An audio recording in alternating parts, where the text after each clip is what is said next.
Nandito po mga kasama natin mula sa radyo natin, Virac.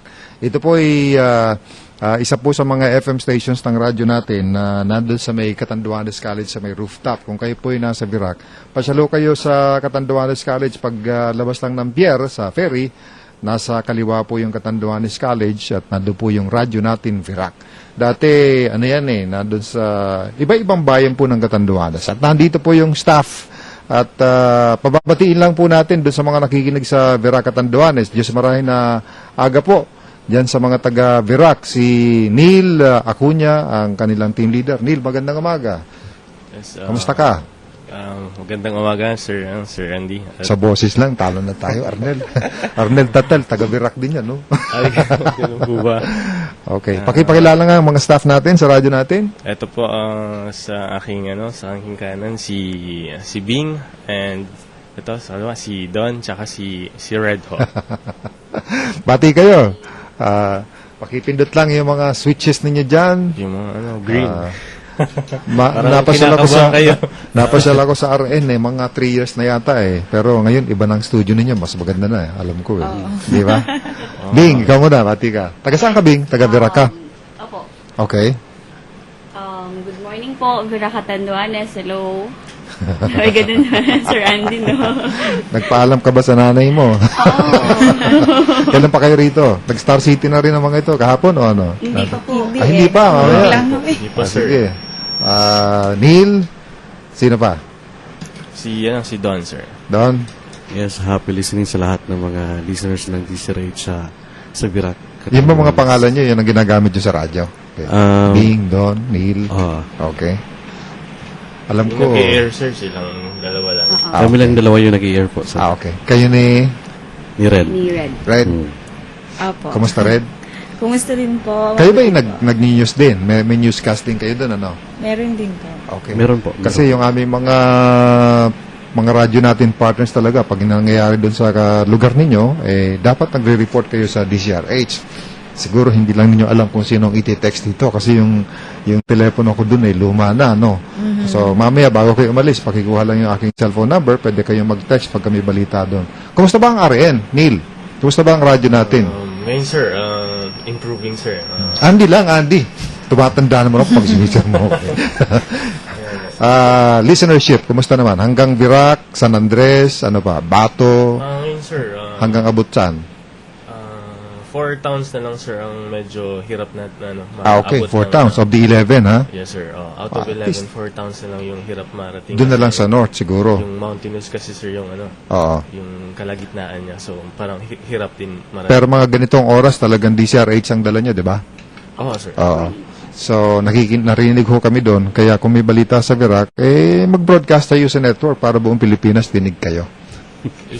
Usually, sir, kasi yung, di ba yung sa amin, sir, kinukuha na lang ng balita pag may bagyo. Oo, pag may bagyo. Kaya, kumusta ba ang politika sa Catanduanes? Medyo mainit din ang politika doon, ha?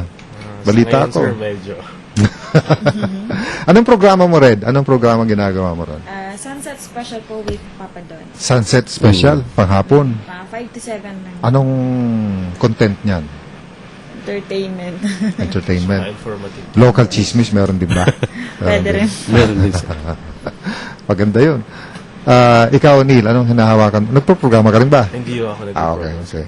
Kayong dalawa, yung mga behind the scenes. Anong ginagawa niya? Ikaw, Bing? Ako po yung sa marketing. Ay, ikaw marketing. Ikaw taga-kuha ng pera. Ano, ha? Sinong nasa news? Meron din kayo mga news writer kasi dito sa itong pinapasyal ninyo ang aming news center. And yung aming parang brain center ng mga balita. Diyan ang patak ng lahat ng mga reports. Diyan ginagawa yung mga scripts. At pagka kailangan ninyo ng national news, pwede rin kayong mag-feed na lang dyan o himingi na lang ng feed para diretso sa inyo. Di ba? Although, umaga nga ay carry ninyo ang DCRH. At alam ko kayo po ay nandito para mag-observe, kahit papano ay makita ninyo yung buong network. And again, gusto kong i-invite kayo na pagka may kailangan balita sa Catanduanes, ibato nyo lang dito. Kaming bahala sa connection. Okay? Baka meron kayong espesyal na babatiin. Red? Magandang umaga na lang po sa lahat ng mga taga-Catanduanes. Virac, especially. Sa aking mother, nanonood ngayon. Alright. Hi. Nanonood yung nanay mo. Oo, tinext ko eh. Gano'n, nanonood sila. Sige, Don, salamat. Neil, Bing, thank you very much for dropping by. Sige, observe lang kayo doon sa labas. Thank you very much. Thank you din po. Thank you so Sila much. po yung mga taga-radyo natin, Virac, dyan po sa Catanduanes. At pasyalo kayo sa Catanduanes pagka-summer lalo na. Pagka medyo panahon ng bagyo, mahirap-hirap doon, lalo ng biyahe. At ang aeroplano po ay madalas nakakancel. Pero pag nandun na kayo, mag-i-enjoy kayo. Ngayon, ang oras po natin, 4 na minuto bago po ang alas 7. Ilan po mga text messages lang. Good day, M. Dapat magbayad ng danyos ang US Guardians na yan. $7,000 per day bilang penalty to augment their payment to the Sultanate of Sulu. Salamat. Good day, M. Kung corrupt ang government natin, ay mas corrupt ang Malaysia. Mga agaw pa ng isla na ang layo ng Kuala Lumpur sa Sabah. Oo nga naman, no. Ang KL, siguro yung official na yun ng Malaysian Police, galing pa ng KL, biglang tumakbo ng Sabah sa Kota Kinabalu para agawin si Manuel Amalillo. Yan. Ang masasabi ko po ay dapat gumawa ng probisyon ng Kongreso na bawal magsagawa ng checkpoint ang pulis o militar na walang mobile CCTV cam at sa maliwanag na lugar ginagawa ang checkpoint. Dapat ang ahensya ng nabanggit na departamento ay mag-provide ng nasabing equipment para sa checkpoint para ma-monitor ang ginagawa nila, sabi po ni Jake ng San Pedro. The most important question is, sino ang Filipino government official na humingi ng ayuda sa Malaysian official para huwag palabasin si Amalillo? Oo nga, no? So, dapat po talagang imbestigahan kung ano ang nangyari. Ang nangyari po, nasa custody na, tinurn over. Alam nyo sa diplomatic procedures pagka ang isang halimbawa detainee ay nasa custody ng Malaysia, Pilipinas na lang, ang gagawin ay hihingi ng Philippine government na ilagay sa kanilang custody. At dala po ng mga tauhan ng gobyerno natin ng mga papeles na magsasabing Pilipino si Manuel Amalillo at merong mga krimen, may mga paglabag sa batas na kailangan sagutin dito, kaya dapat ay ma-deport siya, ma-repatriate sa Pilipinas. Ayun, okay na po. Tanggap yung papeles, tinurn over na po sa Philippine team.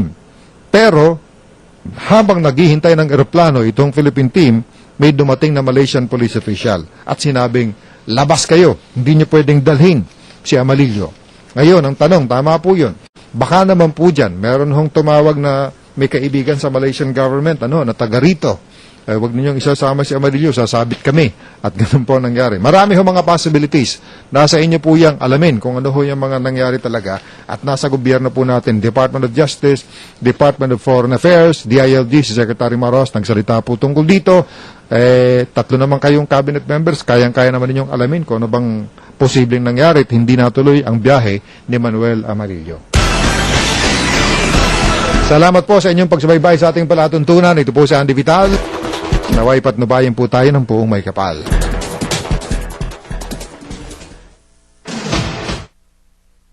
Hindi na boring ang Sabado mo